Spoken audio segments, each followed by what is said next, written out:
Don't overdo it. That may not be able to live up to it.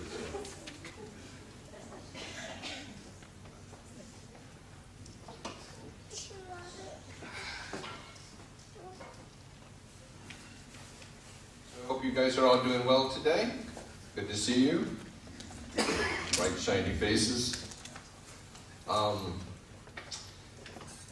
Let me start out with a little story. You guys like stories, right? I have a good friend from Queens. His name is John Kahn. He's the pastor there, and many of you may know him. His wife passed away not too long ago, Christine. And you know, in the unification tradition, it's really, I mean, it's sad in one way, but we celebrate the person's life, right?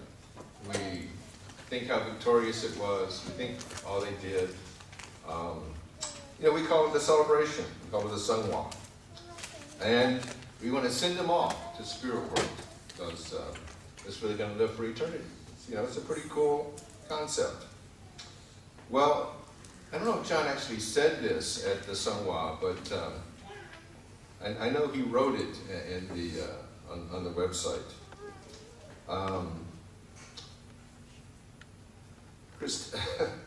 Christine's idea of a night out on the town, you know, was an evening program. And an evening program in unification lingo is an introduction to our movement. And her idea of a weekend getaway was a 2-day workshop. That's where you go and you learn about the teachings of our movement. And finally, his wife's idea of a vacation was 40 days in Cheongpyeong. So Cheongpyeong is where you go for internal guidance for 40 days in Korea. It's, I don't know if I call it a vacation, but anyway, that was Christine Kahn's idea of a vacation. God bless her. Every time I think of that story, it brings a smile to my face, and I can't help but really admire someone's commitment like Christine. So, somewhat related to that, I was in the hospital a few weeks ago. I don't know if you heard. It was an interesting experience. Reason I was there because I was coughing up blood for about 5 or 6 days, and I went to a few different doctors, and finally one took an x-ray and said, you know, you better go to the hospital. We were quite surprised when he said that, but we went. And then after a few days of trying to figure out what was going on, they said, well, you know, you need a bronchoscopy. And I said, what's a bronchoscopy? They said, well, that's where we stick a tube down in your throat, it goes into your lung, and we look around, get some samples, take some pictures, and then we can figure out what's going on. I said, fine. Whatever. You guys are in charge. But it was scheduled for that following morning, so I decided I better pray about this. You know, this could be more serious than I imagined. So, you know, I was going to ask for protection and guidance and help. But as soon as I started to pray, God said, it's taken care of. Don't worry, got it covered. You're in good hands. So I don't have to pray for anything. So all I could pray for was to be thankful. So God was in charge, is what he was saying to me. And never really had that experience before. So it was quite profound for me.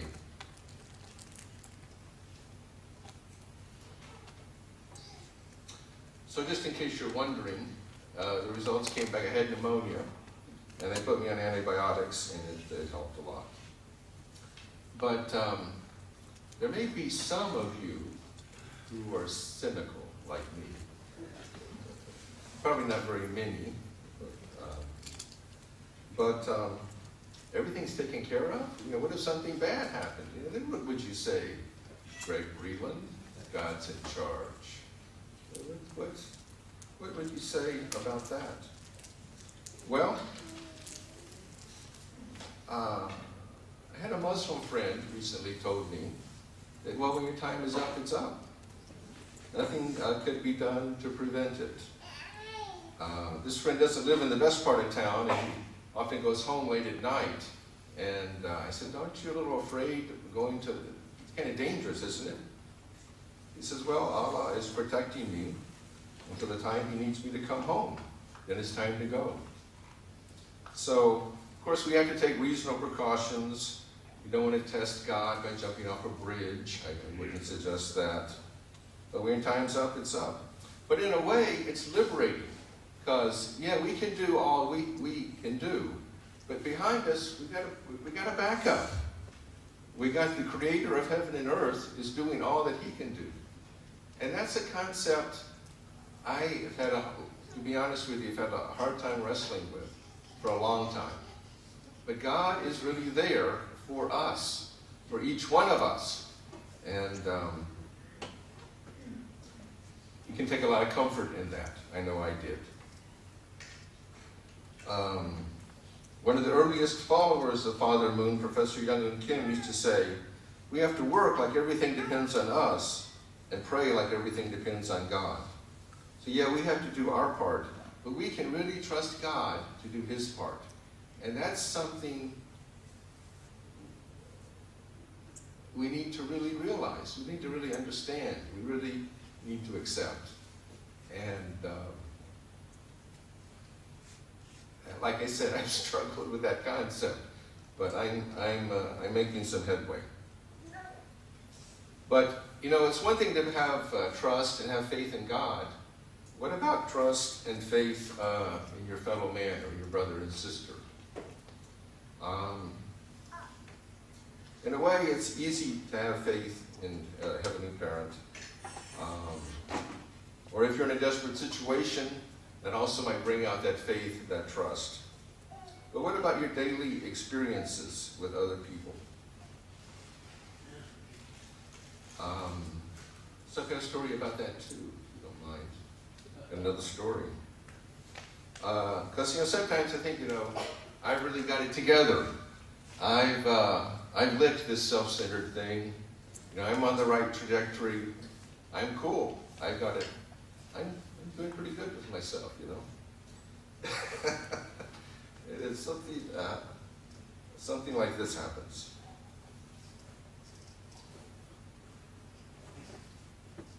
I realize I don't really understand other people very well.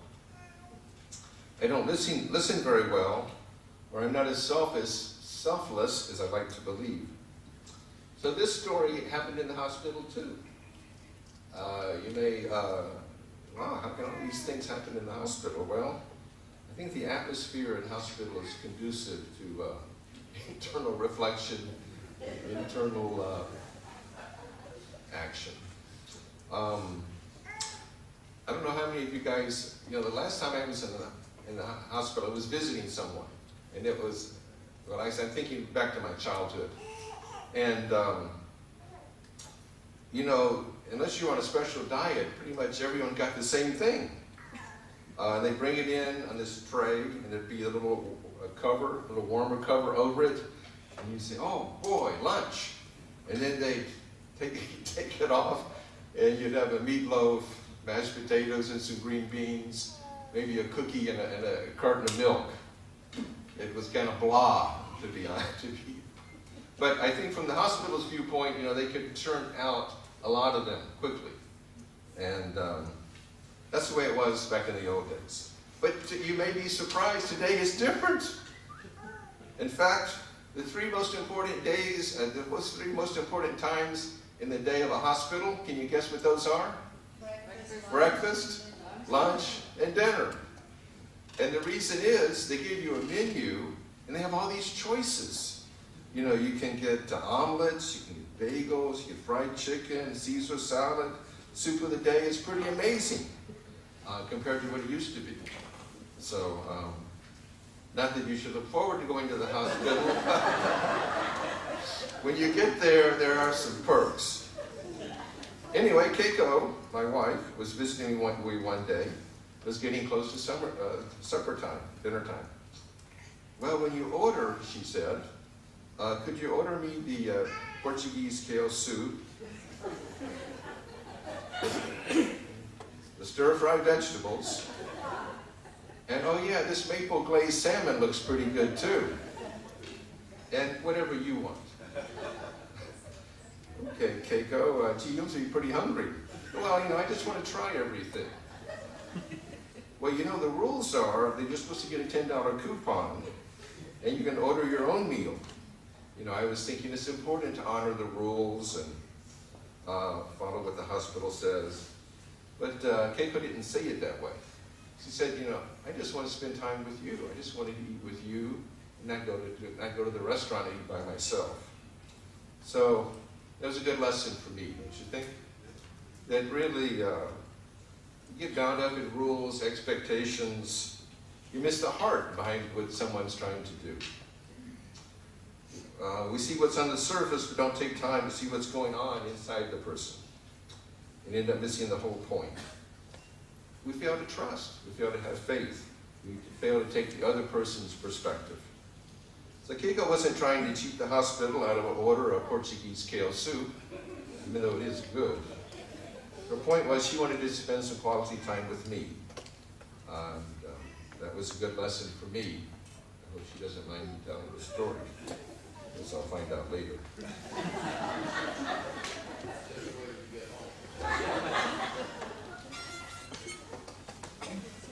So if we reflect on Father Moon in the North Korean prison camp, it's amazing, to me, he never prayed to help. And can you imagine being in that kind of situation and not praying for a little help? You're loading 80-pound sacks of fertilizer 12 hours a day, living on a rice ball, or not even just some thin soup. But he focused on comforting God. So if you think about it, that is liberating. We don't have to ask God for things. He already knows our situation. He already knows what we need and is working hard to fix it.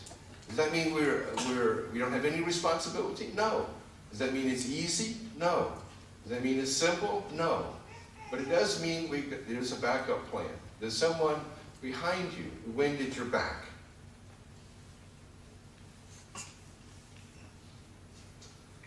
So I just have one more story, if you don't mind. I heard this, there were two highly educated men. Both were very smart and highly motivated. But one had a good life, one had a not so good life. What's the difference? Well, they both loved to tell stories, but when one guy told the story, it was all about himself. It was all about he did this and he did that. Where the other guy,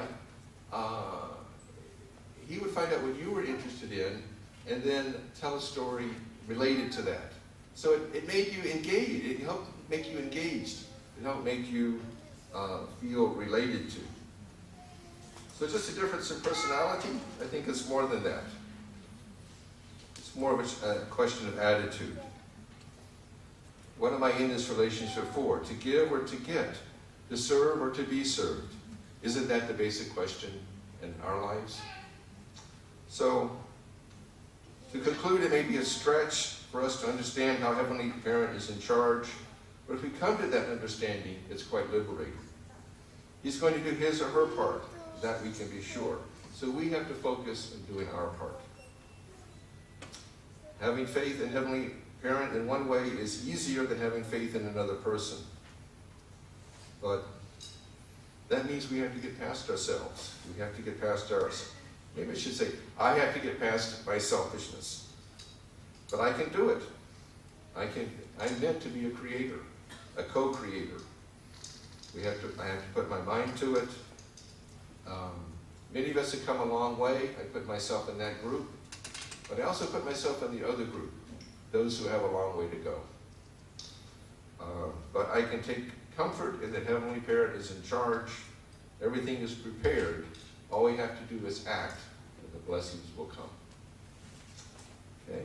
Thank you, everyone. Please join me in a prayer.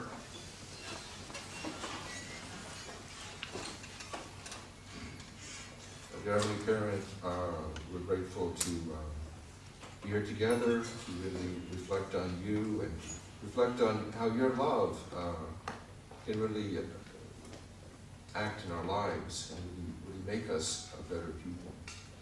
Because of the example of our two parents, we know what sacrifices they've gone through, but what foundation they've laid for us on the internal and external level. We pray that we can really act, we can really be aggressive in that acting, and we can really be sons and daughters of you on this blessed Children's Day. Please work through each person here, each family, and that we can really make a difference here in Bridgeport. We can really make a difference in our family, make a difference in our own lives.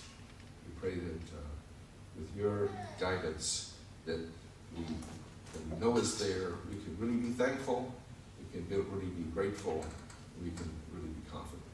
We want to offer this prayer, our holy name of our true parents, and offer this prayer in my name, Breland of our central family.